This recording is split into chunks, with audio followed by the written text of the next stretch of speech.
ይሄ ቪዲዮ ለኦርቶዶክሶች ነው። ኦርቶዶክስ ካልሆናችሁ አሳልፉት።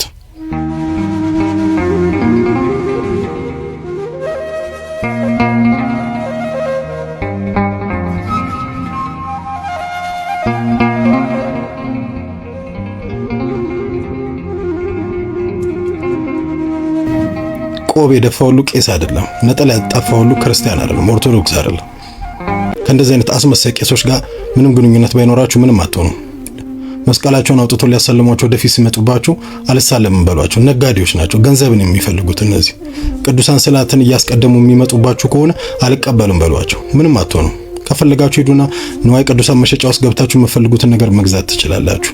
ከዚህ መንገድ ላይ ከሚቆሙ ነጠላ እያጣፉ በአራቱም አቅጣጫ መግቢያ መውጫ ከሚያስወጧችሁ ጋር ምንም ነገር ዞር ብላችሁ እንዳትዋቸው። አይዟችሁ፣ አትፍሩ። የእመቤታችንን ስዕል ሲያወጡባችሁ ሼም እያያዛችሁ የምትቀበሉ ከዛ የሌላችሁን ኪሳችሁን ገልብጠው የሚወስዱባችሁ እነዚህ ሌቦች ናቸው፣ አጋሰሶች ናቸው። አልቀበልም በሏቸው፣ መልሱላችሁ ከሰጧችሁ። አሳልመኝ ሳትሏቸው መስቀሉን አውጥቶ እንደዚህ ወደፊታችሁ ከመጣ ገንዘብ ፈልጎ ነው። ይሄ ቄስ አይደለም፣ ይሄ ሌባ ነው፣ ይሄ አስመሳይ ነው። ማወቅ አለባችሁ። ምንም መፍራት አይጠበቅባችሁ። አልሳለም ማለት ትችላላችሁ። መሳለም ከፈለጋችሁ ቅዳሴ ሳልቀጠበቃችሁ እዛው የተቀደሰበት መስቀሉ አለ፣ እዛው ሄዳችሁ ተሳለሙ። ቤተ መቅደሱ አካባቢ የምታገኙት ካህናት ጋር ተሳለሙ። አለቀ። ትክክል ወንድማችን። መስቀሉን ሄደን እኛ ዝቅ ብለን እንሳለማለን እንጂ ያለበት ቦታ ሄደን መስቀሉ ወደኛ ከመጣ ችግር አለ ማለት ነው። ሊዘርፉ አልጠግባዮች። ይሄ ብቻ አይደለም፣ ስዕል ብቻ አይደለም የሚሸጡት የሚነግዱት፣ በጥላ የሚለምኑት። በተለይ አንድ ዓመታዊ በዓል በደረሰ ቁጥር ወይ የሚካኤል ወይ የገብርኤል ወይ ብቻ አንድ የቅዱስ በዓል በደረሰ ቁጥር ጥላ ይዘው የባጥ የቋጡን የሚቀባጥሩ ሌቦች። ይሄ ነገር እንግዲህ ከዚህ በፊትም እንዳልኩት መቆም አለበት። ቤተክርስቲያን የፋይናንስ ስርዓቷን ማስተካከል አለባት። የገጠር አብያተ ክርስቲያናት መረዳት ያለባቸው እንዲረዱ በጣም ዘመናዊ በሆነ ሲስተም የፋይናንስ ስርዓቷን ማስተካከል አለባት። ጳጳስ ተብዬ ደግሞ ከደሞዝ ውጪ ነፃ መሆን አለበት። የሚያስፈልገው ሰርቪስ እና ድጋፍ ሰጪዎች ይመድቡላቸዋል። ከዛ ውጭ ግን ደሞዝ እየበላ መኖር የለበትም። ወደ ሀዘናችን እስቲ እንግባ።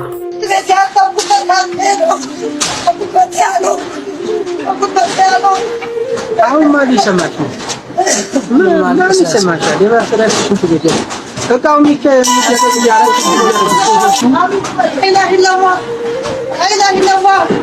የኢትዮጵያ ሕዝብ ይፍረድ። የኢትዮጵያ ሕዝብ ይፍረድ። ይሰሩት ላይ አላህ ይፍረድ።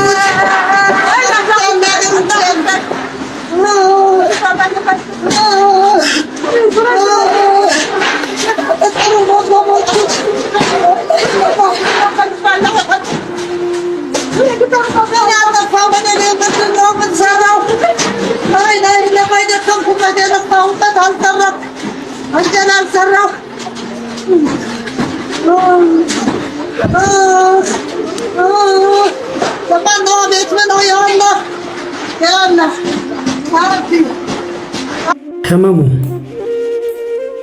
ቤቷን ሰርታ አሳምራ ለመስራት ምናልባት በአረብ ሀገር ወገቧን ቆርጣ አንጀቷን አስራ ብዙ ለፍታበታለች።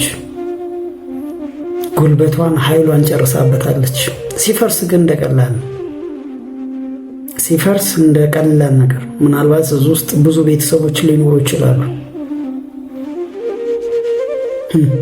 ሌላኛው ደግሞ መጣ። ይህ በይዘዌ ብዙዎች ራሳቸውን ሁሉ ያጠፉበት ጉዳይ ነው። ቤታቸው የፈረሰ ብዙዎች ቤተሰቤን ተበትኖ ከማይብለው ራሳቸውን ያጠፉ ብዙ እናውቃለን። አሁን ደግሞ ግብር መጣ። ስለ ግብሩም እንደዚህ ይላል ይወንድ ፕሊስ ባካችሁን በግብር ምክንያት ራሳችሁን አታጥፉ። መንግስት በፍትሐ ብሔር ነው የሚከሳችሁ። መክፈል አትችሉም፣ በፍትሐ ብሔር ነው በቃ የሚከስህ። ዛሬም ሁለት ሰው ቀብሬ መጥቻለሁ። በጣም ነው ማዝነው። በጣም ከማቅ ወደ ገደል በዚህ ጋር እንታፈሳለን። በዚህ በኩል የሌለንን ግብር ክፈሉ እንባላለን። ኬት እንደምናመጣ እንኳን አይነግሩን፣ አያሳዩን። የሥራ ኦፖርቹኒቲ ላይ አይፈጠር። ኢኮኖሚው አፈር ከድሜ በልቷል። እኔ በዚህ ያለ ደረጃ ሀገሬ ላይ ተስፋ ቆርጣለሁ ብዬ አላውቅም። 3 እና 4 ሀገር የመሄድ ቻንስም ነበረኝ፣ ሄጄም መጥቻለሁ። ግን አንድም ቀን ሀገሬ ላይ በዚህ ያለ ደረጃ ተስፋ እቆርጣለሁ ብዬ አስቤ አላውቅም በጭራሽ። እናቶች የሚያለቅሱባት ሀገር ናት። በ70 በ80 ዓመታቸው ወጥተው ጉሊት የሚሸጡባት ሀገር ናት። ተነስቼ አማራ ክልል ተነስቼ ትግራይ ክልል ተነስቼ የሆነ ሀገር ሄጄ የምሰራበት እድል እንኳን የለም። ከሞተ አንበሳ በሕይወት ያለ ውሻ ይሻላል ይላል። ልብ ብላችሁ ስሙ። ከሞተ አንበሳ በሕይወት ያለ ውሻ ይሻላል። የሞተ አንበሳ ማለት ምን ማለት ነው? ትልቅ ሰው ሆኖ ግን ንስሐ ሳይገባ የሞተ ሰው ወይም በቁሙ የሞተም ደግሞ ይባላል። ከሰባቱ የቤተክርስቲያናት አለቆች አንዱን ምንድነው ያለው? ራዕየ ዮሐንስ ምዕራፍ 3 ላይ አይመርኩ ከከመስምከ ሕያው ወመውታን። ለማንኛቸውም የአባ ንግግር እንግዲህ ያው ራስን ከማጥፋት እዚሁ ውሻ ሆኖ መኖር ይሻላል ለማለት ያ ነው። ወደ ዕለቱ ሰበር መረጃ ልሄድ እስቲ። ዛሬ ላይ እንግዲህ የቀድሞ የአማራ ክልል ፕሬዝዳንት ብሎም የጠቅላይ ሚኒስትሩ አማካሪ የነበሩት አቶ ገዱ አንዳርጋቸው የመኪና ፓርኪንግ ስራ ላይ ተሰማርተዋል ተብሎ ሀገር ይያዝ እየተባለ ነው። ምን አሉ ለመሆኑ እነዚህ ታዋቂ ሰዎችና ጋዜጠኞች? እስቲ እነሱ ያሉትን እንዳሰማችሁ። የአቶ ገዱ አንዳርጋቸው ፓርኪንግ ሲሰሩ የሚያሳየው ቪዲዮን ተከትሎ ብዙዎች ሐሳባቸውን ሲሰጡ ተመለከትኩኝ። የኛ ሀገር ነገር በጣም ግራ የሚያጋባ ነገር ነው። የሚያሳፍርና የማያሳፍረው ነገር መለየት እስኪያቅተን ድረስ ማለት ነው። አቶ ገዱ አንዳርጋቸው የቀድሞ የአማራ ክልል ፕሬዝዳንት ናቸው። የጠቅላይ ሚኒስትሩ አማካሪ ነበሩ። የውጭ ጉዳይ ሚኒስቴር ነበሩ። አሁን ፓርኪንግ ይሰሩበታል በሚባለው አሜሪካ ዋይት ሃውስ ውስጥ ከአንዴ 2 3 4 ጊዜ ተመላልሰው በህዳሴ ግድብ ጉዳይ ላይ ሲደራደሩ የነበሩ ናቸው። ነገር ግን ያ ሁሉ ነገር አለፈ። አሁን ደግሞ መደበኛ ህይወታቸውን ይኖራሉ። መደበኛ ህይወታቸውን በሚኖሩበት ሰዓት ላይ ደግሞ ፓርኪንግም ሆነ ሁሉንም አይነት ስራ ሳይንቁ ይሰራሉ። እኛ ሀገር ግን አንድ ጊዜ በራይድ መሄድ የለመደ ሰው ተመልሶ በታክሲ መሄድ የሚከብደው የሆነ ስራ ሰርቶ ከፍ ያለ የመሰለው ነገር ግን ያ ስራ እየተንገጫገጨበትም ወርዶ ከመስራትም ራሱን ቆጥቦ በድህነት አፉን ለጉሞ የሚሞት ባለበት ላይ እንደዚህ አይነት ሰዎች ሊበረታቱና ሊመሰገኑ ይገባል። ኢሪስፔክቲቭ ኦፍ ከፖለቲካ እይታቸው ውጪ ማለት ነው። እሳቸው አሁን ከፖለቲካ ወጣ ብለው ዘና ብለው የራሳቸውን ፓርኪንግም እየሰሩ እየኖሩ ይገኛሉ። ስለዚህ ምስጋና ይገባቸዋል ለማለት ነው። ይድንስ ምን አለ ጋዜጠኛ ይነጋቸው በዚህ ጉዳይ ላይ ምን አለ? እስቲ እንስማው ነው። ሊና ረፍት ማን ኖሮ ይሆን? ትናንት ሀገርን ወክለው በውጭ ጉዳይ ሚኒስቴር ቢሮ ስለ ሀገር ሲሰሩ የነበሩ፣ አንድ ትልቅ ክልልን በፕሬዝዳንትነት ሲያስተዳድሩ ሲመሩ የነበሩ፣ ኢትዮጵያ እራፊ ጥቅሞች ላይ የራሳቸውን ሁኔታ ትተው ስለ ሀገር የተከራከሩ፣ ስለ ሀገር ቆሞ በቀናነት የሰሩ ዛሬ ፓርኪንግ ሰራተኛ ናቸው። የፖለቲካ አቋማቸው ምን የሚሆን ምንም ያድርጉ በነበራቸው ጊዜ ሀገርን አገልግለዋል። ከዚህ ሁኔታ ውስጥ ሲወጡ ግን አሁን ሰው ሁሉ የሚስቅበት ነገር ግን ነገ የምናዝንበትና የምናፍርበት የፓርኪንግ ስራ ላይ ተሰማርተዋል። አቶ ገዱ አንዳርጋቸው ምናቸው የሚያስቀው ሀገርን ራቁቷን አስቀርተው አለመዝረፋቸው። አፍሪካ ሀገር እንዳየነው ስልጣን መገልገያ እንጂ ማገልገያ ያላረጉ ብዙ ፖለቲከኞችን እናውቃለን። ብዙ ባለስልጣናትን በሀገራችን እስር ላይ እንደዋሉ በሙስናም ተጠርጥረው በዝርፊያ ወንጀል ላይም እንደነበሩ ብዙ ዜናዎች ሰምተናል። ብዙ የፍርድ ሂደቶችን አይተናል። አቶ ገዱ አንዳርጋቸው በዚህ ሁኔታ ውስጥ አለመጠራታቸው ሊመሰገኑ እንጂ ሊሸማቀቁ የሚገባቸው አይደለም። አሁንም ቢሆን ሀገር ያጣችው ምሳሌ ታርግ የምትፈልገውም እንደዚህ አይነቱን ባለስልጣን ነው። ትናንት በቅንጡና በውድ መኪኖች በታጃቢዎች እንዲሁም በከፍተኛ ጥበቃ ስር ውስጥ ህይወታቸውን ይመሩ ነበር። ዛሬ ከህሊናቸው ጋር ፓርኪንግ በነፃነት ይሰራሉ። ስልጣን ማገልገያ እንጂ መገልገያ አይደለም። ይህንን በተግባር አሳይቷል።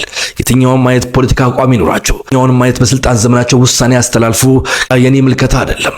ምልከታዬ ግን በአንድ ወቅት ትልቅ ቦታ ላይ የነበሩ ሰው ዘርፈው የራሳቸውን ታሻሽለው ቤተሰቦቻቸውን ለውጠው አንድ ቦታ እናገኛቸዋለን ሲባል የዕለት ጉርሳቸውን ለማግኘት ፓርኪንግ ስራ ላይ በአሜሪካ ምድር መገኘት ለኔ እንደ ኢትዮጵያዊነት በኩራት መጠቅሳቸው እንጂ ማፍረባቸው መሸማቀቅባቸውም አይደለም። ይህ የሚኖር ህይወት ነው። ሰላም ይብዛ። ከዚህ እውነታ የተጣላ አለ ብዙ። ከዚህ እውነታ የተጣላ ብዙ አለ። በተለይ እኮ እኛ ለየት የሚያደርገን አንድን ቦታ አንድን ሰው ባስቀመጥነው ቦታ ላይ ሁሌ ማግኘትን የምንፈልገው እንዲወርድ እንዲወጣ አንፈልግም። አክሰፕት ማድረግ አንፈልግም። ሰው ይወጣል ይወርዳል፣ ያምሳል ይተልቃል። እውነታው ግን እነዚህ ሁለቱ የተናገሩት ናቸው ለእኔ የሚስማማኝ። መሳቂያ መሳለቂያ የሚኮነውስ የድሃን እንባ የሚያፈስ የድሃን ሀገር ሀብት ንብረት የሚዘርፍ ዘርፎም ሀብቱን የሚያከማች እሱ ነበር መሳቂያ መሳለቂያ መሆን የነበረበት። ለማንኛቸውም ድህነታችን ትልቁ ድህነት አንደኛው ዋነኛው ድህነት እግዚአብሔርን አለማወቅ፣ ዋናው ነምበር ዋን ድህነት እሱ። ሁለተኛ ራስን አለማወቅ። በዚህ ምድር ላይም ብዛም የማናውቀው ሰው ራሳችንን ነው ብሏል አንድ ሰው። ስለ ብዙ ነገር ትናገሪያለሽ፣ ስለ ራስ ሲጠየቅ ሰው አይፍ። ሁለተኛ እሱ ነው። ሶስተኛ ልንኖር የተጠራለለትና ልንኖር የሚገባንን ነገር አለማወቅ፣ ራእያችን አለማወቅ። መክሊታችንን ስለማናቅ ነው። ዝቅ ብሎ ምሳሌ መሆንም አንድ መክሊት ነው። ታላቁን የእግዚአብሔርን ሰው በታላቅ አክብሮት ከእርሱ ጋር ለሚገባው ወደዚህ ጉባኤ ለሚገባው ለእግዚአብሔር ሐልዎት እኔ በዚህ ቪዲዮ ላይ አንድ ማለት የምፈልገው ግን ለምዕመናን በየትኛውም ቤተ እምነት ውስጥ ላላችሁ ምዕመናን አንድ መንገር የምፈልገው ነገር በሃይማኖት ተቋማት ውስጥ አገልጋዮች ክርስቶስን ማሳየት ክርስቶስን መስበክ ትተው ራሳቸውን እንደዚህ ቦልድሊ ማሳየት ከጀመሩና ባልተገባ እንደዚህ አይነት እንቅስቃሴ ውስጥ ካሉ ወዲያውኑ ቆም ብላችሁ ስለነዛ ሰዎች መጠንቀቅ መጀመር ይጠበቅባችኋል። እውነተኛ እግዚአብሔር ሰዎች ተአምር ማድረግን በጣም ነፍሳቸው ትጸየፋለች። እውነተኛም እግዚአብሔር ሰው ከሆነ እንደዛ ነው የሚሆነው። ተአምር ማድረግ ለሚችሉትም ደስ የሚያሳይ ነገር አለ። ከዛ ውዳሴ ከንቱ ይመጣል። ጣጣው ብዙ ነው፣ ሸክሙ ብዙ ነው፣ ዕዳ ነው። አይፈልጉትም። ጭንቅሶ ነፍሳቸው ትጸየፋለች። እና እውነተኛ እግዚአብሔር ሰዎች ጭንቃቸው ተአምር ማድረግ አይደለም። ጭንቃቸው ማድረጉ ያ ህሊናቸው አለመፈለጉ ግድ ሆነባቸው ነገር እንኳን ካደረጉ ወይ ያለ ጊዜው እንዳይገለጥ ይመክራሉ፣ እስከ ማውገዝ ይደርሳሉ። ወይ ደግሞ አንዳንዶቹ በሆነ መንገድ ከተገለጠባቸው ቦታ ይቀይራሉ። እንደውም በአታቸውን እውነተኛ አባቶች ቦታቸውን የሚለቁበት አንዱ ምክንያት ክብራቸው በሆነ መንገድ ሲገለጥ። ኦርቶዶክሳዊ አስተምሮ ለየት የሚያደርጋት ወይንም ደግሞ አባቶች ለየት የሚያደርጋቸው ክብራቸው እንዲገለጥ አይፈልጉም። ታምራትን መስራት አይፈልጉም፣ ቢችሉም እንኳን ነው። ሌላው አስተምሮ ደግሞ በተለይ አሁን ዳሸን የፈላው እንዲህ አይነት ተአምር ይደረግልሃል የሚል አይነት ነው። ልዩነቱን ለማቅረብ ያህል እዝጋ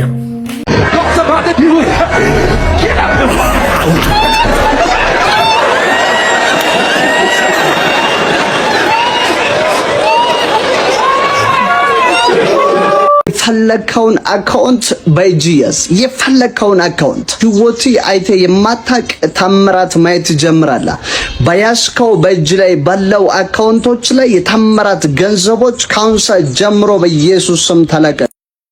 ገንዘብን ወደኔ አካውንት ወይንም ደግሞ ወደሱ ተከታይ አካውንት እንደ ውሃ ሲለቀው ተአምር ነው። ይገርማል። ለማንኛቸውም አባታችን ደግሞ አንድ ስርዓት እስቲ ያስተምሩ ስለ ቁርባን። በጣም በሞት አፋፍ ላይ ያለ ሰው አቅርቦኝ ቢል ይቻላል ወይ? ስርዓት ነው እየነገሩን ያለው።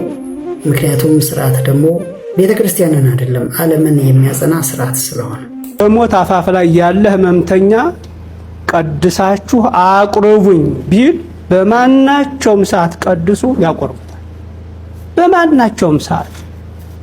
በማንኛውም ሰዓት ቀድሶ ማቁረብ ይቻላል። ሮብ ጧትም ቢሆን ቀድሶ ሰው ማቁረብ ይቻላል። ጾም አያሽርም። ቅዳሴው ጾም አያሽር። 9 ሰዓት የምንቆይበት ምክንያት ስላለን ቅድስት ነፍሱ ከቅዱስ ስጋው የተለየችበት የክርስቶስ ጸአተ ነፍስ የተደረገበት ጊዜ አስበን ነው እንጂ ጾም ያሽራል ብለን አይደለም።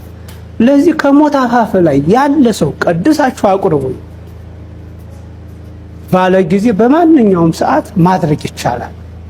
ቀዳሾች ግን 9 ሰዓት እስኪሆን ድረስ መቅደስ ውስጥ ቆይተው 9 ሰዓት ሲሆን ሰርሆተ ሕዝብ ያደርጋል። ጧት ሊቀድሱ ይችላሉ ለሕመምተኛው ሲባል ረቡዕ ጧት። እነሱ ግን እዛቸው ቤተክርስቲያን መቆየት ይኖርባቸው እና እያንዳንዱን ነገር ከማዳን ስርዓትን ወደ ላይም ወደ ታችም እንደ ሁኔታው ዶግማን ነው። በዚሁን እንዲሁን አይ አልገባቸው ብለዋል ሥላሴ አንድ ነው እንበል አይባልም። ሥላሴ በቃ በአካልም በስምም በግብርም አንድ ነው እንበል። ይሄ ሰው አልገባው አይባልም። ይባላል እንዴት እግዚአብሔር ሰው ይሆናል? እንዴ ይሄን አላምንም አይገባውም ግድ የለም ክርስቶስ እግዚአብሔር ሰው አልሆነም እንበለው አይባልም። ስርዓትን ግን እንዳቀው ነፍስ ማትረፍ ነው ዋናው ነገር። ስለዚህ አንድ ቀዳሽ ከሞት አፋፍ ሆኖ ባካችሁ ቀድሱኝ ቀድሳችሁ አቁርቡኝ እያለ አይ እስከ 9 ሰዓት ካልቆየህ እኛ እናቆርብም አይባል። ቢቆይም ይቆይ ቢሞትም ይሙት ማቁረብ። ቃለ ሕይወት ያሰማልን አባታችን። ለዛሬው ይህን ይመስል ነበር። ላይክ ሰብስክራይብ እያደረጋችሁ